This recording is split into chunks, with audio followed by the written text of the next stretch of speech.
Hey everyone, Ryan from Ebike Escape, and today we're reviewing the Ride1Up Roadster V2 single speed belt drive electric bike. So let's get into this review.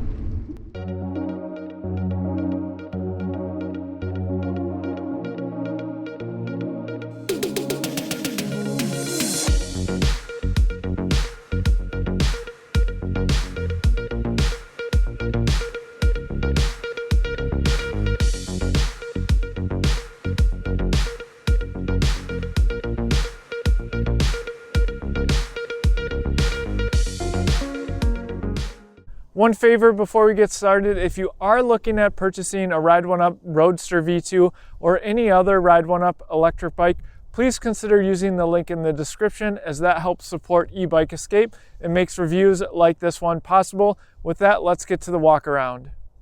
So we're going to start with the walk around, and then I will share my top speed footage as well as my hill climb footage, as well as give you a little bit more thoughts as I'm riding this in the different pedal assist levels, and then I'll give you my concluding thoughts on the Roadster V2. All right, let's get into the walk around. Right off the bat, you'll notice that this is a very sleek looking electric bike. I have the silver model here. It's also offered in burgundy as well as black. All right, so let's start in the front here, and you'll notice firstly that I have the bike leaning up against the fence, and that is because this bike does not come with a kickstand. So an accessory that you might want to consider purchasing if you think you might need a kickstand. Obviously for some people it is unnecessary. One thing to keep in mind with the Roadster V2 is this does come with thin road tires. These are 700 by 28C Kenda Quest tires.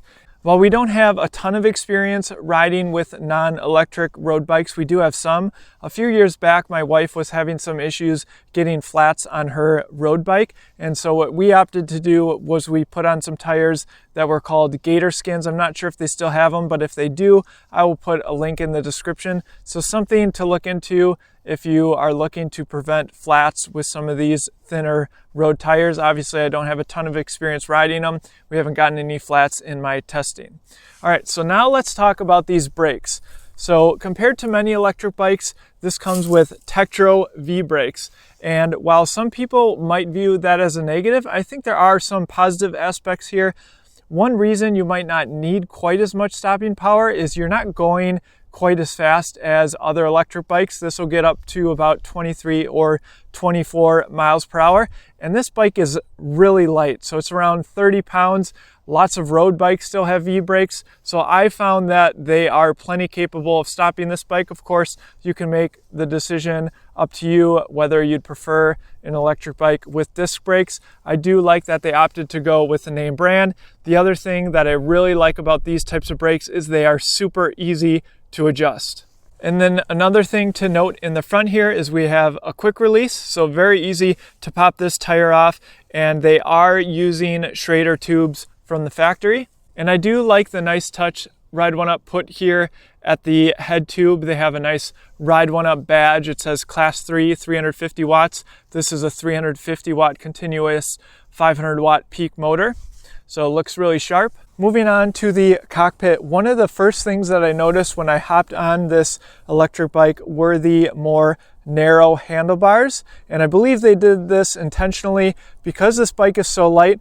This might be for someone who wants to put this bike in their apartment, and having thinner handlebars makes it much easier to navigate. And while it took a couple rides to get used to the more narrow handlebars, now I don't even think about it. I don't even notice that they are more narrow. As far as grips, these are just simple grips, nothing special there. And for brake levers, we have Tektro branded brake levers. Just to note that these don't have motor cutoffs. Now that's less of an issue when you don't have a throttle, because if you're not pedaling, that motor isn't going to be engaged, but something to think about nonetheless. Moving on to the display, they did opt for an LCD display, which I really like. It is a simplified display, but it is nice compared to some of the LED displays that you see on the market. Now, I don't think you're going to be able to see this on camera, but there's basically 3 buttons here. So you have your pedal assist up and down here, and it defaults to off. So clicking that will turn it to 1, 2, 3, 4, and 5. and then you can go all the way down to off. And hitting the M button displays what information you see on the screen. So right now it's showing miles per hour and the odometer. It also has time. It also has an average speed, max speed, and then again the odometer. So really simple display, but I think it looks quite nice and you can actually see your speed while you're riding. I did want to give you a good look at the cables. You can see that they are integrated into the frame. So the rear brake cable comes down here and goes to the rear caliper there. And then you have the display connection here, which goes down to the battery as well as the controller. And they do have some additional branding. It actually says Roadster here underneath the down tube. And one thing to note is the battery is integrated into the frame. Obviously, this is a very stealthy looking electric bike. I don't think many people would realize that this is an electric bike. Now, the battery can be removed with these bolts located here and here. I'm told that it just takes a few minutes. Now, you might want to remove the battery. For instance, if you live in a cold climate like we do, you could leave the bike in the garage, bring the battery inside where it is much warmer, but you're not going to be bringing this battery inside to charge it or anything. You'll have to bring the charger to the bike, and the charger port is located here, and there is a little sliding cover for it. And here's a closer look of where the cable comes down to power the motor, runs along the chainstay. The bike does come with these Welgo pedals, a very common component on many electric bikes. Of course, you can upgrade them with a color or something that has a little bit more grip. And they do have bottle cage bosses here, which is really nice in case you want to install a bottle holder. And the bike comes with this Comfort Groove saddle. I actually find that it is fairly comfortable for more of a road saddle. And besides the badge on the front, they do have One-Up here, and it does say Ride1Up along the chainstay. All right, now let's get to my favorite part of this bike, which is the belt drive. I love that there's no maintenance, there's no mess. The single speed makes it really simple, and that's where this bike really shines. So definitely one of the selling points of this bike.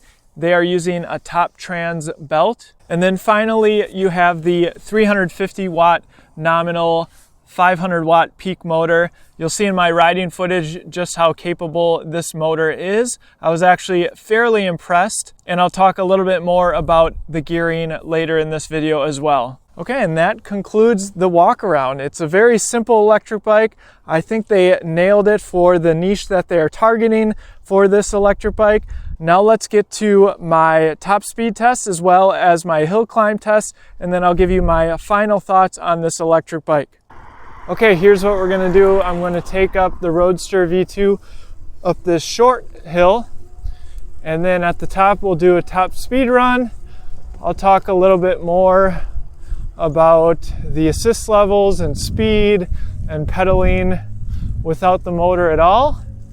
And then we'll take it up a really big hill, the hill that I use in most of my reviews, so you can get a sense of how the Roadster V2 can handle hills, just keeping in mind that it is a city-oriented bike. All right, so we have the GPS speed on my cell phone here.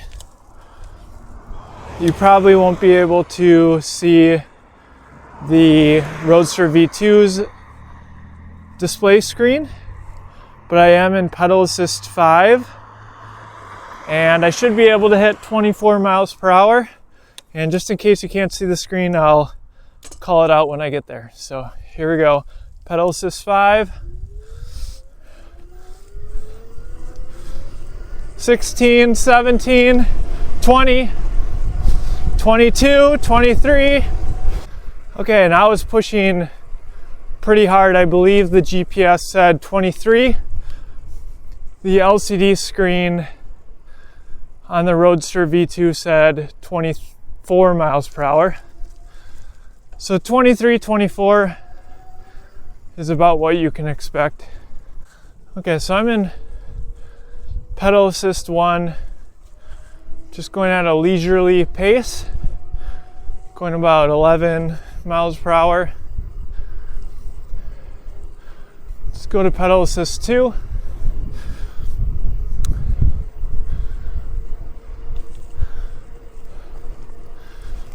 $14, $15 or so. 15,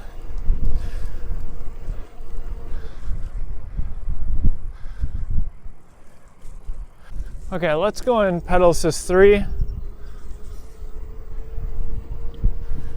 Just pedaling along here nicely, 16, 15 miles per hour.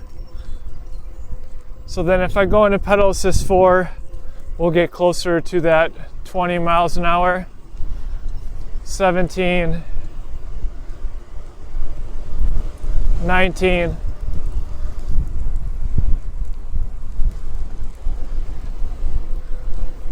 And what I really like about the gearing on this is even when I had this in pedal assist 5,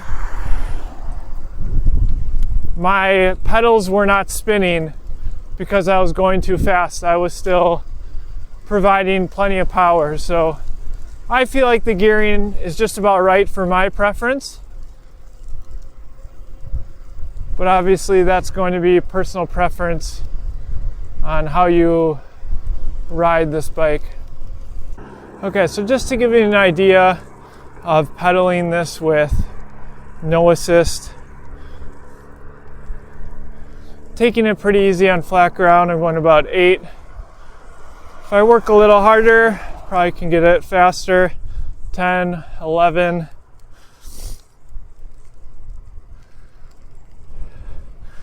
$10, $11, $12, maybe $13.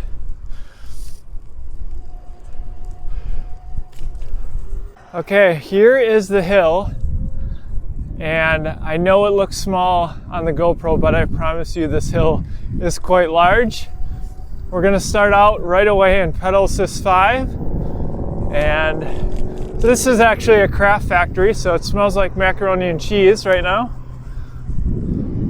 All right, the hill starts a little gradual and then gets really steep, so I'm gonna start pedaling. To be honest, I am not sure if this is going to make it up the hill. With the 350 watt nominal, 500 watt peak motor, I'm gonna push as hard as I can. Going about 20 miles an hour.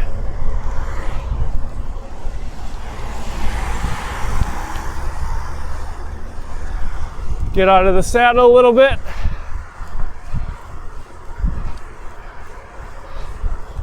Whew. Hard work here.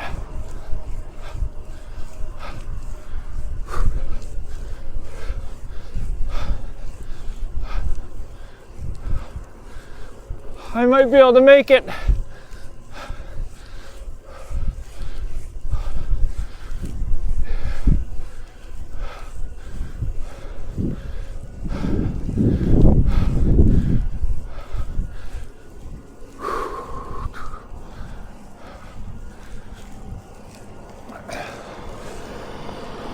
$15.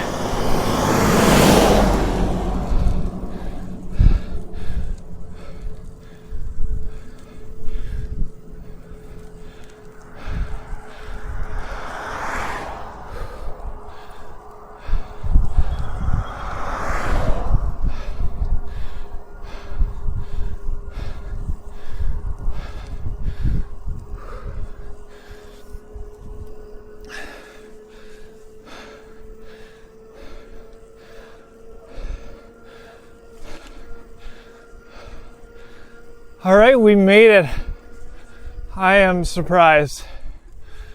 I worked really hard, but that little bit of motor helped. So I would say if you're a little bit athletic, this thing can handle hills just fine. All right, now the fun part, going down the hill. And next I'm going to give you my concluding thoughts on the Roadster V2.